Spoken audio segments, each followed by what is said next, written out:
Welcome back to the One Line Away podcast. I'm one of your co-hosts, Tyler Weber. And this is Cassie Weber. And in today's episode, we are going to be going over the body and what that means on the ins and outs of while you're going through infertility. Sometimes you can't help but feel like you give your body over to the process. And though the simple truth to that is when you want to grow your family and when you want to get pregnant, you're doing that knowing that there will be a sacrifice involved. But when you are sitting where we sit and you've gone through loss and are currently in a state of the revolving door of infertility, there's a lot that comes with the physical side of your body as a whole. So we wanted to kind of dissect that a little bit more. Sometimes I feel like my body has been very responsive to things along the way.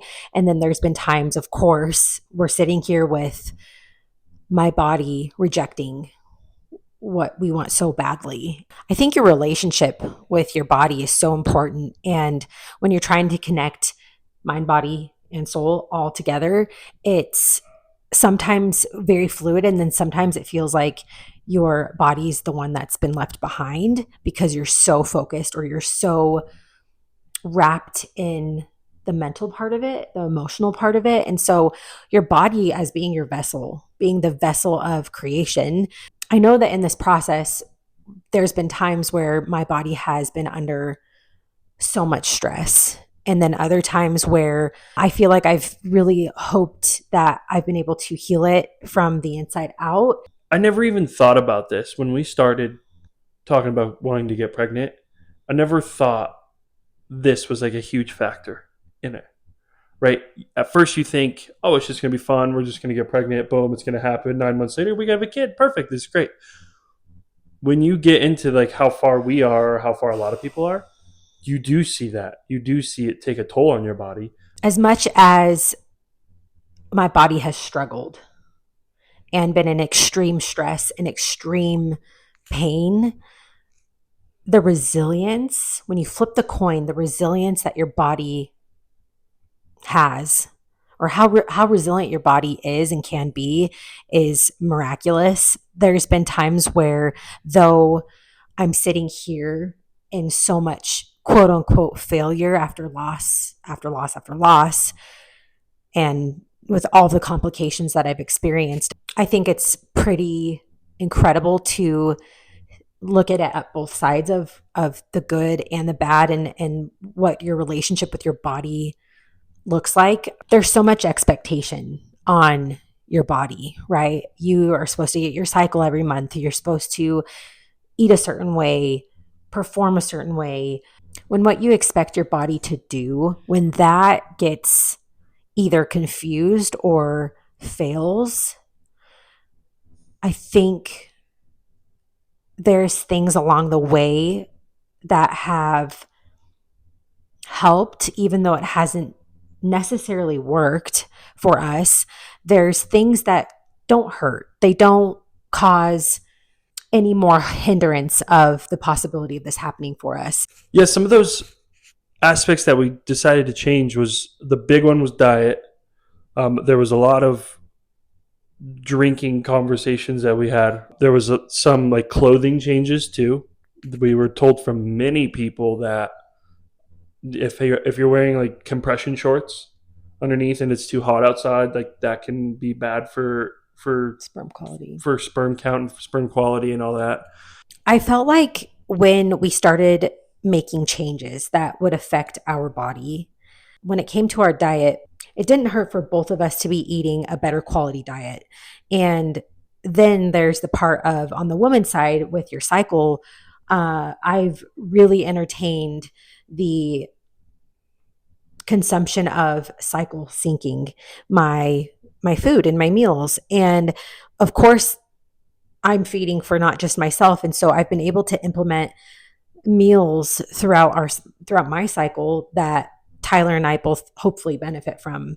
And of course, there's vitamins and herbs and things that along the way we've been 110% consistent with. And then there was times where you almost go into that punishment section or sector where you're doing all the right things and it's still not working. And I think that that's such a valid thing to go through and feel. And you have to allow yourself balance. And I think at the end of the day, your body will balance itself out if you're continuing to do as much as you can that can support your body on both sides of it.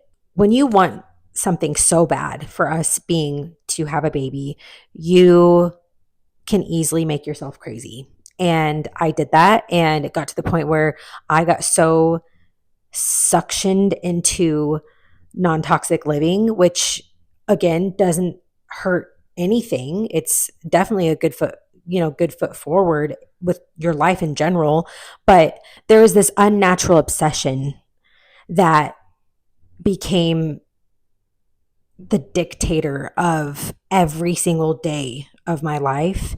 And that, when you put that mind, body, and soul together, it started affecting me negatively. And so, if, Because it wore you out. yeah, Because I remember you were making like laundry detergent and like everything all natural. And I would just come home and you like made like this whole jar of laundry detergent and you just see the defeat in your face. You were just like, it just made everything in my life harder. Like it yeah. was one of those things where it's like, nothing could be easy. Trying to get pregnant hasn't been easy. Trying to live a non-toxic lifestyle hasn't been easy. Mm-hmm. Buying the correct clothes with the correct material hasn't been easy because it's not cheap. There's all of these things that you can encompass. And again, when it's like when you sit here and you feel like you've put all of those things and you've tried to align those things together, and when physically you're just not able to meet where you need to meet with what you want so badly, it blows up in your face. And so I guess the message here is, when it comes to your body and the resilience and also the absorption of what you are trying to do to get pregnant, allow yourself the balance to enjoy the in and out from time to time, the coffee from time to time, even if you're so concerned about your caffeine intake that day. Or allow yourself, hey, on the weekends, if I want to have a beer, I'm going to have a beer. I think that when you start, what we did is we took everything away all at once. It was like a punishment And we were almost. punishing ourselves. And I think when you're already feeling like you're dealing with feeling so punished in this journey, that the one thing that you can do is try to connect your body with your mind and connect something that's good to your soul. This is a work in progress and it will be for a long time. And I think body image is something that is very sensitive. And from the beginning, the excitement to see your belly grow because you have life within your womb, when you crave that so badly,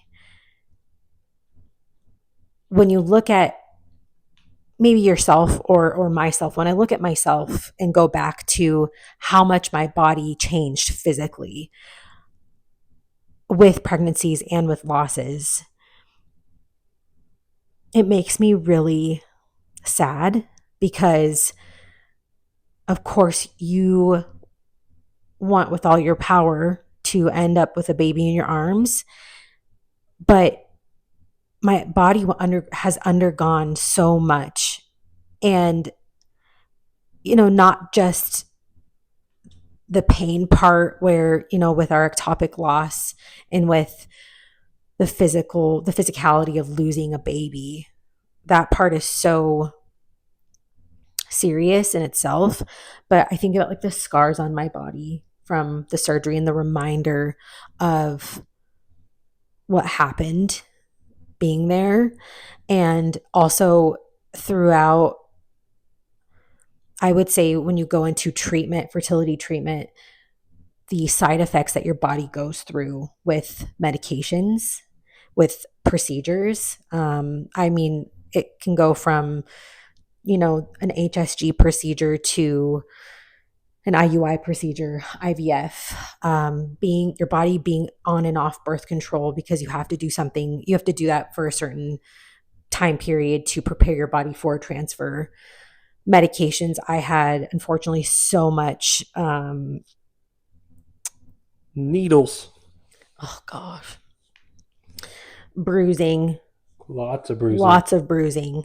All Looking at over. all of my bruises was a really mentally really hard, but on my body, like my body was showing the pain and the stress that it was going through by so much bruising. And you're just sensitive. And the needles, I feel like, gosh, that was such a, that's, I think, maybe one of the more triggering parts for me is I never used to not, like, I've never really cared about needles with like shots or tattoos or anything like that. But I tell you what, when I was having to get the amount of blood work I was getting, when they were going over bruising in my arms, that part was like, I think about it now and I just, when your body is physically showing the stress,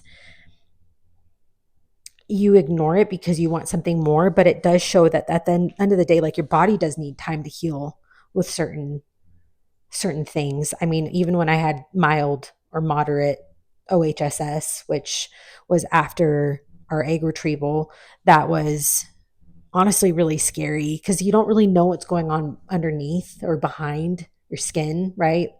And so, yeah, I think your relationship with your body image too is something that it goes in waves and it goes, there's highs, there's lows, there's weight fluctuation, there's, I mean, you just see yourself in so much change in such a short period of time, but it's so,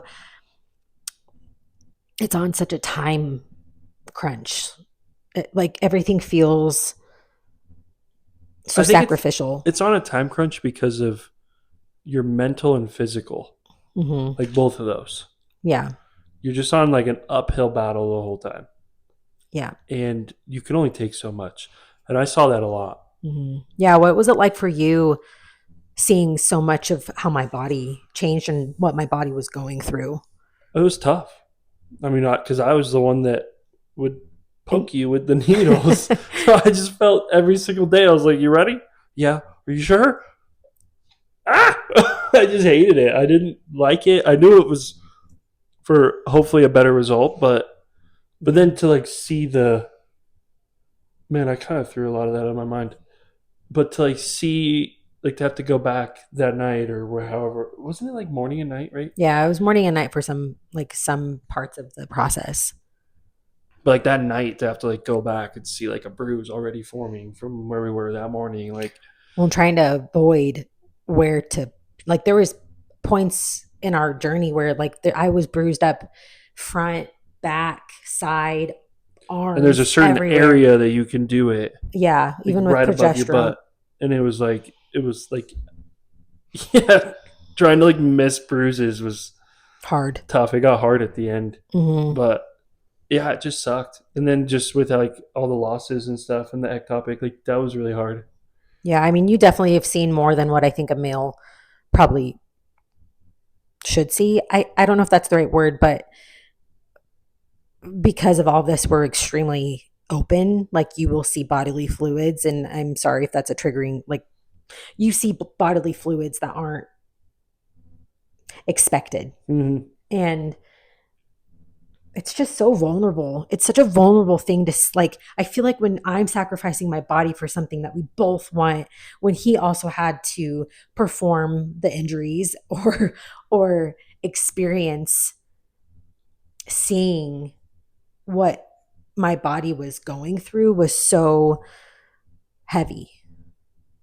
And it's so, I mean, it really is it's a beautiful thing that your body is able to heal in the physical sense. But I think that when I look back, my relationship with my body was something that I didn't struggle with before. That's not something that I had issues with, but from going through, especially going through losses and treatments, combined in different periods of time in these past 4 years, for the first time ever, had a different lens. And that caused a lot of different feelings than I've ever experienced to do with like the physical part of my body. I think for Tyler, his body was expected to perform in certain times, certain places, location wise. Like, as hard or weird as this conversation is, obviously, like, sex is involved in all of this. And physically wise, like, you were expected to perform for semen analysis, for Retrieval. for timed intercourse. Like, there's so much involved too on your spectrum, where, it's great that you've been able to perform in the way that has been necessary, but Hold the fort down. but there is stress on the male side too, and there's also a science behind it that's so hard to kind of dissect, and like the timing and how often, or there's, or even like different positions. They were telling us like different positions, and I can't remember who was telling us that, but yeah, yeah, like there is, I know. And so I guess the funny part of it is like, sex is involved here, guys, like, obviously. And so when you think of that in like the physical sense of what both of our bodies are going through, there's a lot of stress on your body, because when you think of it too, it's more frequent. There's so much more that you have to figure out that is comfortable, because it does get to a point where there can be times where it is painful.